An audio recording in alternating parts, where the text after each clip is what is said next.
Captain Hayes, please don't board that flight to Nassau tomorrow. Your son just tried to use forged medical documents at TSA, claiming you're mentally incompetent and need supervision. Sir, I think something's very wrong here. The voice was young, female, and belonged to someone I'd never met. It was 10:23 p.m. on a Thursday, and I'd been reviewing my flight logbooks from 40 years with Delta, deciding which ones to donate to the Aviation Museum before my son Michael helped me downsize to a smaller condo next month. My reading glasses sat on the kitchen table next to cold coffee, and the last thing I expected was a phone call that would make me question everything I thought I knew about my only child. "Who is this?" I asked, setting down a logbook from 1987, my hands that had piloted 737S through storms suddenly unsteady. Jessica Martinez. I work TSA at O'Hare, the document verification unit. Captain Hayes. I'm calling on my personal cell because what I saw today scared me enough to break about a dozen federal regulations. I pulled the phone away, checked the number. Chicago area code, could be legitimate, could be a scam. At 68, I'd heard every pitch imaginable. But something in the young woman's voice, the specific details, made me listen. "What exactly did you see, Miss Martinez?" "This afternoon, a man came through our security checkpoint. Michael Hayes, your son, according to his ID. He was carrying paperwork, medical power of attorney documents, physician's statements declaring you mentally unfit to travel alone. He told us you have advanced dementia, that you'd be confused and might not recognize him, that we should detain you if you tried to board alone." She paused. "But Captain," the documents looked off. The notary stamps were wrong. The doctor's signature didn't match our database. I flagged it, ran it through verification. Everything came back fraudulent. My chest tightened, not the sharp pain that would ground a pilot, but the slow compression of understanding something terrible. "I haven't been diagnosed with anything," I said slowly. "I just passed my FAA medical exam 3 months ago for my private pilot's license. I'm healthy." "I know, sir. That's why I called. But here's what really disturbed me." Papers rustled on her end. "I pulled airport surveillance from the past 2 months. Your son has been here 4 times, talking to different TSA supervisors, showing them your photo, filing reports about your supposed condition. He's been building a case, establishing a pattern, and tomorrow's trip, the one to Nassau, he's booked on the same flight, seat right next to yours." The kitchen suddenly felt cold despite the Chicago summer heat. Michael, my son, the boy I'd taught to throw a baseball in the backyard, the teenager who'd sat in the jump seat once when he was 16, watching me land in a crosswind, eyes full of admiration. The man who'd stood beside me at his mother Susan's funeral 2 years ago, promising we'd look after each other. "My son has medical power of attorney," I said quietly. "We set it up after his mother died, in case I had a stroke during surgery or something. Sir, someone with that authority has been using it to lay groundwork. And the timing, this trip tomorrow, it's not just vacation. I did some digging." Her voice dropped. "There's a medical facility in Nassau. Private psychiatric hospital. Very expensive, very remote. Your son made inquiries there 3 weeks ago, according to emails I shouldn't have accessed. He was asking about involuntary commitment procedures for American citizens." The logbook in front of me blurred. Susan had been so proud of Michael, our only child, a late baby, born when we were 40. She died suddenly, an aneurysm, no warning. After her death, Michael had been attentive, visiting weekly, helping with paperwork. Always asking about my retirement accounts, my pension from Delta, the life insurance policy worth $2.4 million. "How do you know all this?" I asked. "Because my father went through something similar 18 months ago." Her voice cracked slightly. His business partner tried the same thing, forged medical documents, tried to have Dad declared incompetent, take control of their company. By the time we caught it, he'd already transferred $300,000. We never recovered it. The partner disappeared to Costa Rica. My dad lost his business, his reputation. He's never been the same. She continued, "When I saw those documents today with your name, something in my gut screamed, I couldn't just file a report and go home. I spent the last 6 hours digging through everything I could access. If I'm wrong, I'll lose my job, probably face charges for privacy violations. But if I'm right, Captain Hayes, your son is planning something that goes way beyond theft. I stood, walked to my living room window, looked out at the quiet street in Lincoln Park, the condo I'd bought after Susan died, unable to stay in our house full of memories. Michael had helped me move, had been so supportive. What would you do, Miss Martinez, if you were me? I'd act like you know nothing, go on the trip, but I'd also prepare for the worst. Document everything. And Captain Hayes, I really hope I'm wrong about this. After we hung up, I sat in the darkness for a long time. The trip had been Michael's idea, sprung on me 3 weeks ago. Dad, you've been working so hard settling Mom's estate, getting organized. You deserve a break.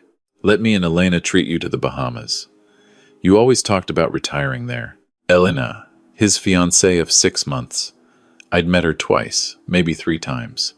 Beautiful woman, 20 years younger than Michael, vague about her background.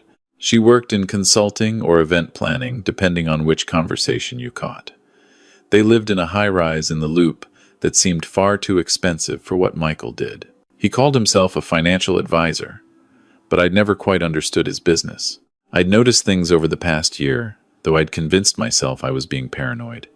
Michael's visits had become more frequent, but always rushed. Always questions about my accounts, my estate planning. Dad, you need to update your will. You haven't looked at it since Mom died. He was right about that. He'd even brought his friend, an attorney, to my condo to help review documents. I'd signed some papers, grateful for his concern. Then, 6 weeks ago, my longtime physician, Dr. Patricia Kendall, had mentioned something odd during my annual physical. Robert, your pharmacy records show you've been filling prescriptions I didn't authorize. Cognitive medications, anxiety pills. Everything all right? I'd told her I hadn't ordered anything. She'd looked concerned, made a note, said she'd investigate. I hadn't heard back. I'd meant to follow up, but I'd been busy with the condo renovation, and I'd forgotten. Now, sitting in my dark living room, those pieces were arranging themselves into a picture I didn't want to see. I called Jessica Martinez back. She answered immediately. Miss Martinez, I need to see everything, every document, every piece of evidence you found. Can you meet me tomorrow morning before my flight? Yes, sir. There's a coffee shop on Dearborn, Block 37. 6 M. I'll be there. I didn't sleep that night. Instead, I went through my files, found the papers Michael had brought 3 months ago. Estate planning updates, he'd said. His lawyer friend had explained them quickly. Complex legal language. I'd signed them, trusting my son. Now, I read them carefully, my years of reviewing flight manuals helping me parse dense text. There it was, buried in Section 9C, transfer of complete power of attorney, financial and medical, effective upon any physician's declaration of cognitive impairment. I'd signed away control of everything to Michael, the condo worth $800,000, my Delta pension paying $6,200 monthly, my 401k with $1.8 million. The life insurance policy Susan and I had maintained, now worth $2.4 million with me as the sole beneficiary, Michael as the heir. Total, over $5 million, more than enough motive for murder disguised as mercy. My hands shook as I read. How could I have been so stupid? But I knew how. He was my son, my only family left. At 5:45 a.m., I walked into Block 37. Jessica Martinez was already there, a young Latina woman with determined eyes and a laptop covered in travel stickers. She stood when she saw me, offered her hand. Captain Hayes, thank you for coming. We sat in the back corner. She opened her laptop, angled it toward me. I printed everything, but I want you to see the digital trail too. Here, for the next 90 minutes, she walked me through it.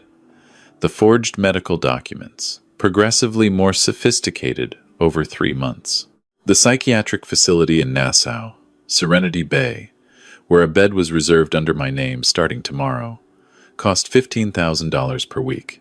The emails between Michael and the facility director discussing difficult patient management and secure accommodations. There's more, Jessica said quietly. She pulled up credit card statements. I accessed the account linked to your son's business. 3 weeks ago, someone used this card to increase your life insurance policy to $3.2 million. Beneficiary still listed as Michael Hayes. That's almost $1 million more, I said, my voice hollow. And there's this. She showed me a purchase from a medical supply company. Sedatives. Hospital grade. Enough to keep someone unconscious for days.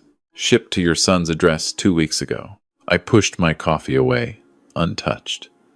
My son is planning to have me committed to a psychiatric hospital overseas, declared incompetent. And then what? Overdose made to look like suicide? An accident?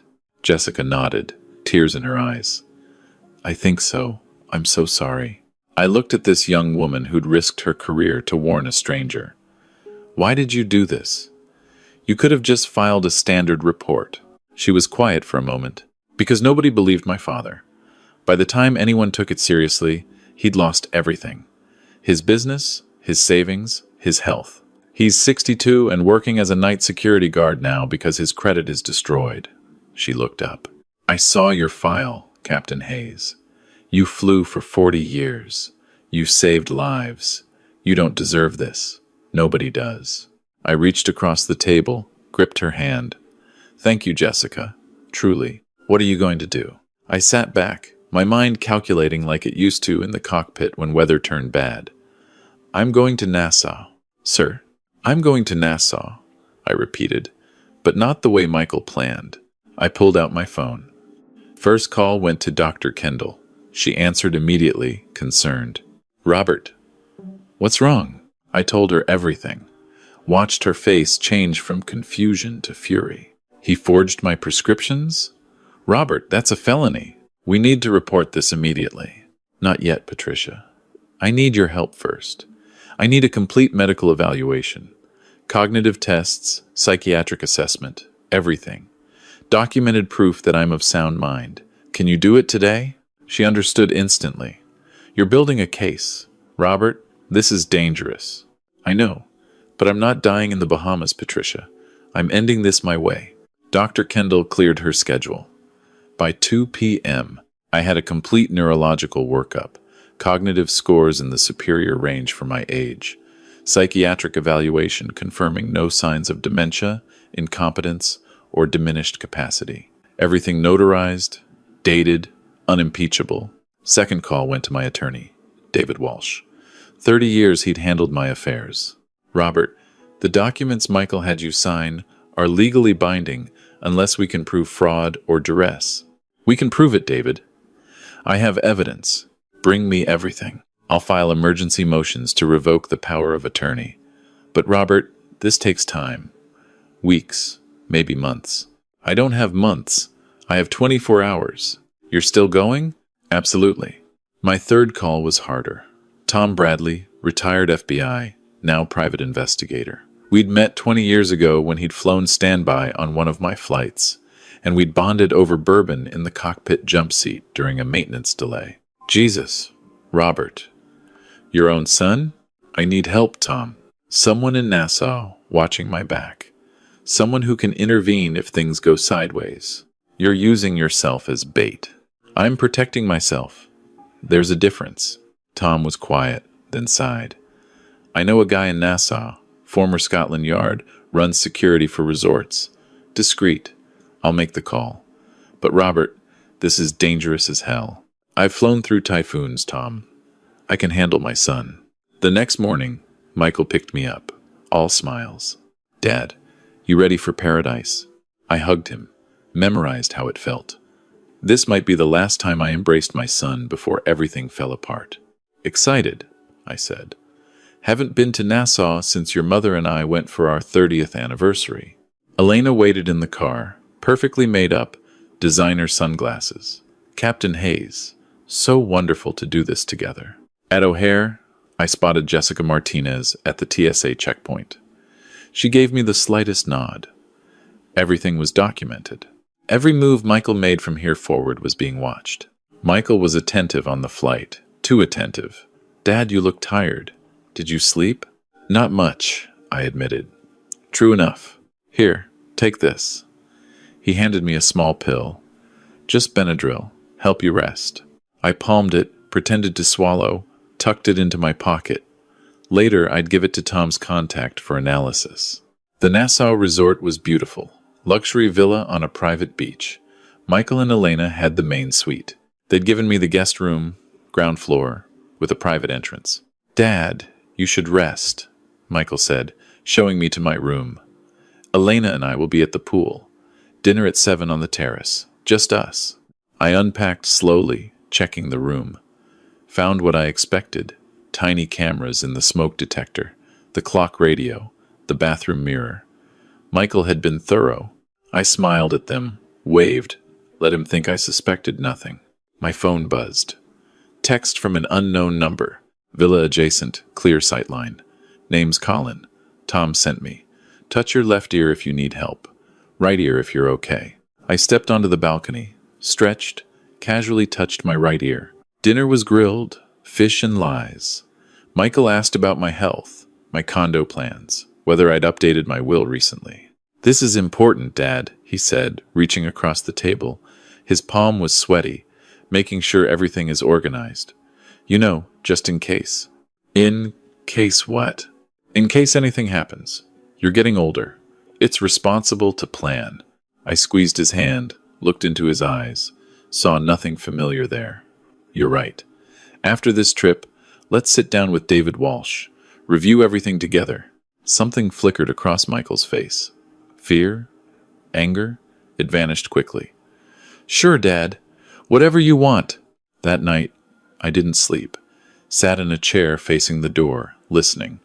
At 3:17 a.m., I heard it. My door opening quietly. Footsteps on the tile.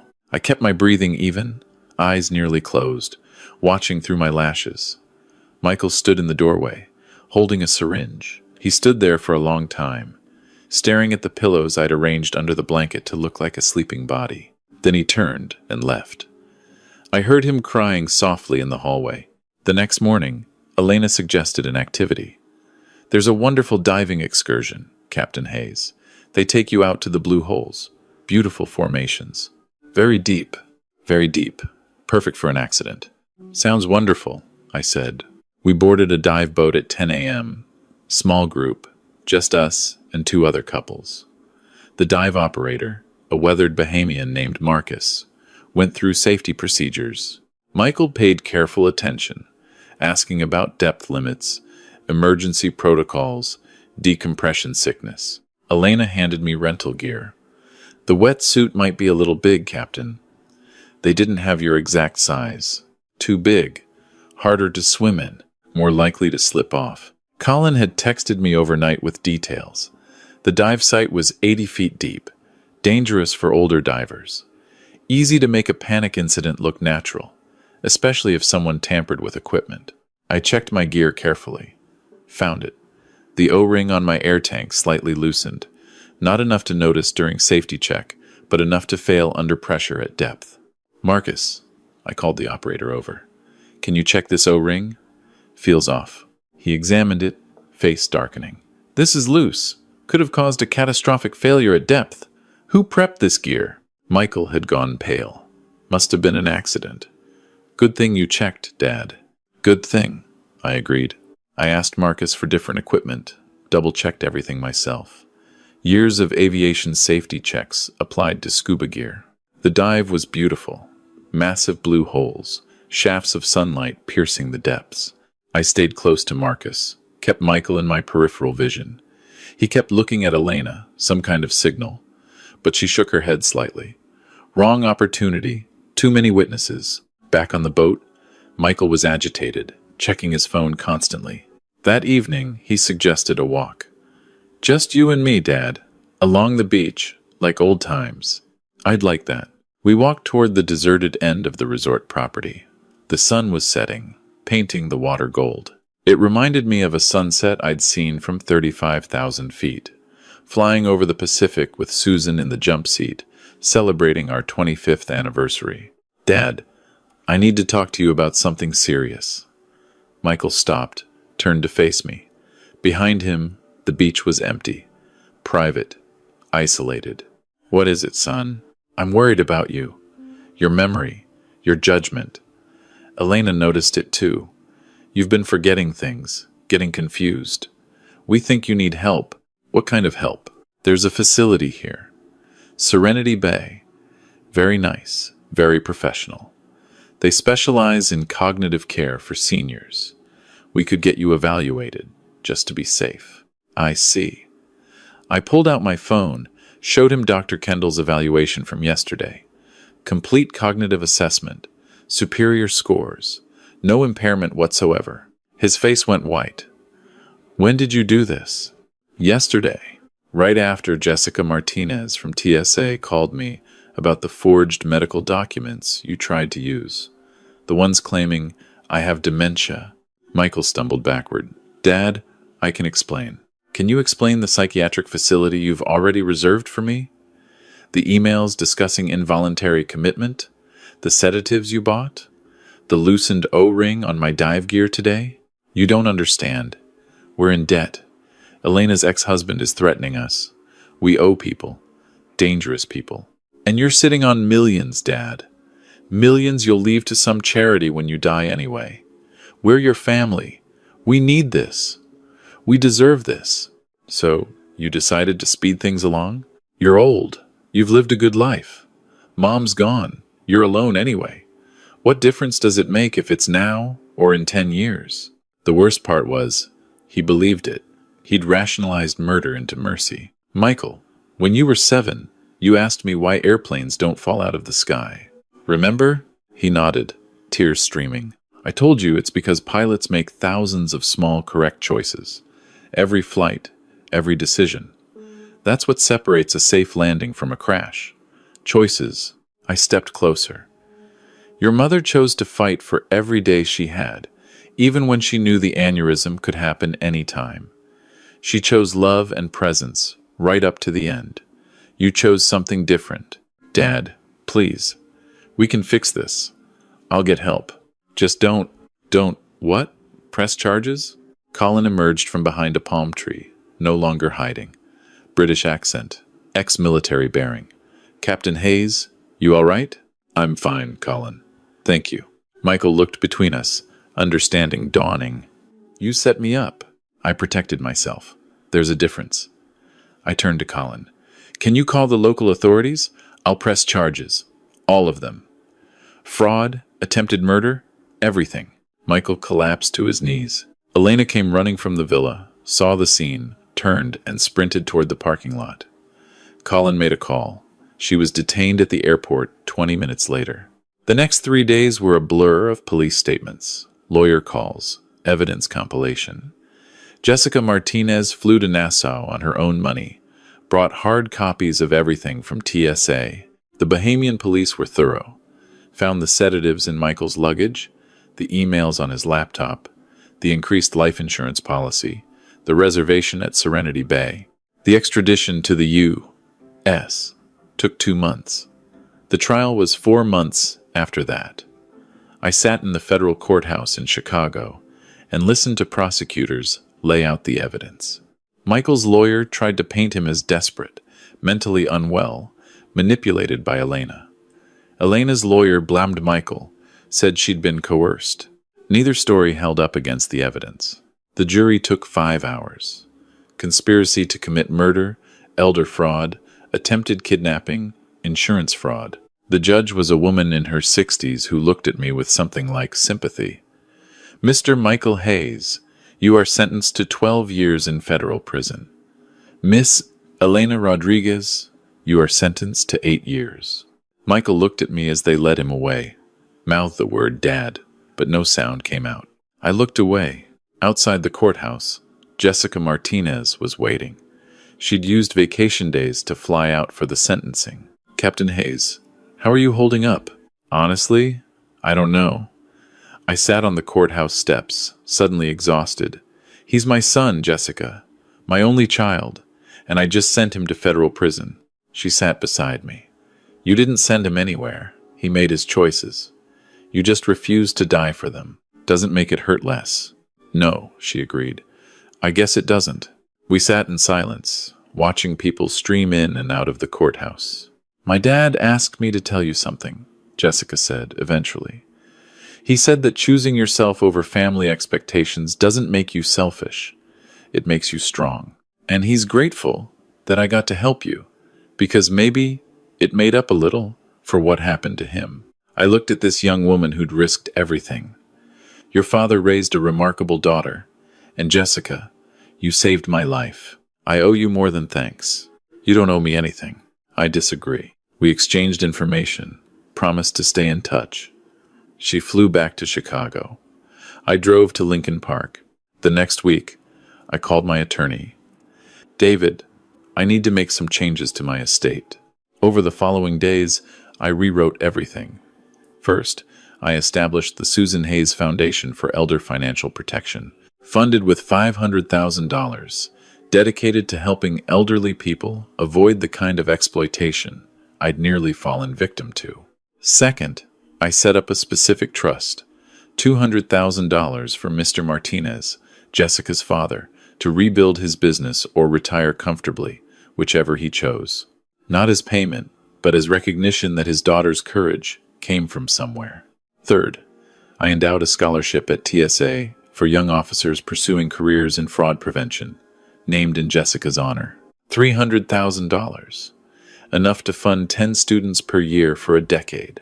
Fourth, I established a fund for Colin's security company in Nassau, enabling him to provide free protection services for vulnerable tourists, $150,000. The rest, the remaining millions, would go to aviation safety programs, pilot scholarships, and medical charities Susan and I had always supported. When I called Jessica to tell her, she couldn't speak for a full minute. Finally, Captain Hayes, you didn't have to do any of this. Yes, I did. You risked your job, possibly criminal charges, to save a stranger. That's not something I just thank and forget. Your father will receive the details this week. He can use it to restart his business or retire. His choice. Captain Hayes, I don't know what to say. Say you'll stay in touch. Say you'll keep being the kind of person who makes that phone call when something feels wrong. 2 weeks later, a package arrived at my condo. Inside was a framed photo, Mr. Martinez standing in front of a newly opened consulting office, Martinez Security Solutions. The sign gleamed. He was smiling, really smiling, for what looked like the first time in years. A note was attached in Jessica's handwriting. Dad cried when he got the news. He said to tell you that some people are family by blood, and others are family by choice. You chose well. Thank you for seeing the value in strangers who do the right thing. Thank you for showing me that good people still win sometimes. I kept that photo on my desk. Next to it, I placed another. Jessica, at her promotion ceremony 6 months later. TSA had created a new position for her, Director of Document Fraud Prevention for the Midwest region. At 27, she was the youngest person ever appointed to the role. Tom Bradley called me one afternoon. Robert, you did good. That girl's making waves. She's caught 3 more cases similar to yours. 3 more families saved. That's Jessica's doing, not mine. You gave her the resources and the recognition. That matters. Michael will be eligible for parole in 8 years. I don't know if I'll attend the hearing. Some days, I think I will, that I'll tell him I forgive him. Most days, I know I won't. But I do know this. Family isn't about blood. It's about who shows up at 10:23 p.m. to warn you. It's about who risks their career because their gut says something's wrong. It's about who stands beside you when everything falls apart. Jessica Martinez is more family to me than Michael ever was. The young woman who made a phone call that could have cost her everything because someone needed help. I'm 72 now, 4 years later. Still living in Lincoln Park, still flying my Cessna on weekends. Started volunteering with the Susan Hayes Foundation, giving talks at senior centers about financial protection. Met a widow named Margaret at one of those talks. She's 68, sharp as a tack, makes me laugh. We have coffee every Thursday. Jessica and her father come to Chicago every Christmas. We have dinner, swap stories, toast to Susan's memory. Mr. Martinez's business is thriving. He hired 3 employees this year. Jessica got engaged to another TSA officer who shares her passion for protecting people. Last month, I stood as her father's best man at their wedding. When he asked me, he said, "You gave me back my life, Robert. The least I can do is share my daughter's happiness with you." I told him he had it backwards, but he wouldn't listen. Sometimes late at night, I think about that moment when my bedroom door opened at 3:17 a.m. in Nassau. My son standing there with a syringe. How close I came to being another statistic, another elderly person who had a tragic accident on vacation. And I think about all the people who don't get that phone call, who trust too much, question too little, and pay the ultimate price. But then I look at the photos on my desk. Jessica and her father, Colin and his team, the seniors we've helped through the foundation, the pilots we've trained, Margaret's smile over Thursday coffee. Sometimes the bravest thing you can do is believe a stranger when they say something's wrong. Sometimes the family you choose is worth more than the family you're given. And sometimes, refusing to be a victim is the greatest gift you can give yourself. I'm grateful every day for that phone call at 10:23 p.m., for Jessica's courage, for the second chance at life, at purpose, at family. That's worth more than $5 million. Worth more than anything Michael tried to take. It's worth everything.